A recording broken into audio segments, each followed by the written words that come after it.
সুন্দর পৃথিবীতে আপনার যত নবী এসেছে এমন কোনো নবী নেই যে এই পৃথিবীর বুকে আপনার কষ্ট না করে গেছে। আসলে নবীরা যে কষ্ট করে গেছে, মহান সৃষ্টিকর্তা আল্লাহ পাক রব্বিল আলামিনের কাছে দুহাত তুলে যদি চাইতো, তাহাদের কোনো খানা দানার কোনো অভাব হইতো না, অট্টালিকার অভাব হইতো না।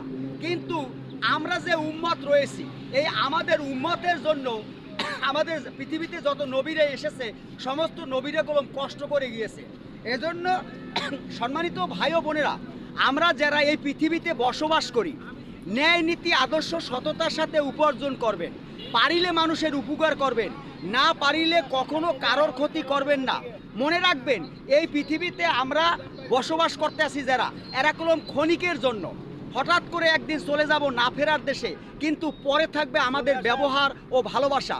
বাপ দাদার 14 গোষ্ঠী চলে গেছে, কারোর কথা স্মরণ করি না, নিজের বাবা চলে গেছে তাকেই স্মরণ করি। একটিবার চিন্তা করেন, আজকে আপনি আছেন বিদায় আপনাকে স্মরণ করা হয়।